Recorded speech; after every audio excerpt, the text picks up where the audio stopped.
आदमी को आतंकवादी घोषित किया हुआ था, फिर उसके साथ मीटिंग करते हैं, फोटो खिंचवाते हैं और कहते हैं ये बड़ा आकर्षक व्यक्ति है। आतंकवाद को लेकर दुनिया का नजरिया कैसे बदलता है उसे आप इन दो तस्वीरों से समझिए। पहली खबर बांग्लादेश से है, जहां आतंकवादी संगठन जमाते इस्लामी पर लगे प्रतिबंध को वहां की सुप्रीम कोर्ट ने हटा दिया है। दूसरी खबर सीरिया से है, जिसे लेकर आज ही अमेरिका ने कहा है कि अब सीरिया में दूसरे देशों से आए जिहादी और आतंकवादी भी उसकी सेना में भर्ती हो पाएंगे।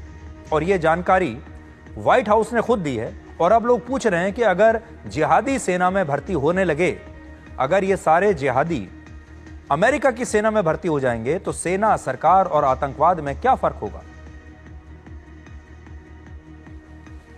We also have taken significant steps to lift sanctions against Syria. On Friday, Secretary Rubio waived Caesar Act sanctions for 180 days, and the U.S. Treasury Department announced General License 25 and other relief measures. We are engaging with regional and global partners to open investment in Syria. तो आप सोचिए, अगर ये आतंकवादी Syria की सेना में भर्ती हो जाएंगे तो फिर सीरिया की सेना का क्या होगा? अब अमेरिका कह रहा है कि इन आतंकवादियों को सीरिया की सेना में भर्ती किया जा सकता है, इन जिहादियों को सीरिया की सेना में भर्ती किया जा सकता है, और अमेरिका धीरे धीरे सीरिया के ऊपर जो अपने सैंक्शंस थे उन्हें हटाता जा रहा है। आतंकवाद के खिलाफ एकजुट दुनिया का कड़वा सच क्या है, उसे भी आज हम आपके लिए डिकोड करेंगे।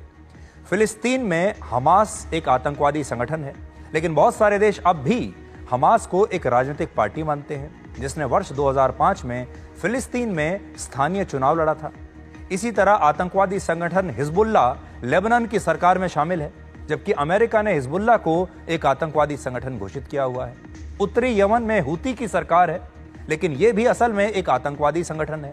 अफगानिस्तान में तालिबान की सरकार है, तालिबान को भी कई देशों ने आतंकवादी संगठन घोषित किया हुआ था। सीरिया का आतंकवादी संगठन हयात तहरीर अल शाम भी अब खुद को एक राजनीतिक पार्टी बताता है, और सीरिया में अब इसी की सरकार है। और पाकिस्तान में भी आतंकवादी हाफिज सईद खुद को एक नेता बताता है, और उसने अपनी एक राजनीतिक पार्टी बनाई हुई है जिसका नाम है पाकिस्तान मरकजी मुस्लिम लीग। लेकिन सच्चाई यह है कि हाफिज सईद भी खुद एक अंतर्राष्ट्रीय आतंकवादी है। बड़ी बात यह है कि ये आतंकवादी इसलिए खुद को एक नेता और सामाजिक कार्यकर्ता के रूप में पेश कर पाते हैं क्योंकि कुछ देश अपने निजी फायदों के लिए इनकी मदद करते हैं। वर्ष 2022 में भारत ने हाफिज सईद के बेटे तलहा सईद और लश्कर-ए-तैयबा के डिप्टी चीफ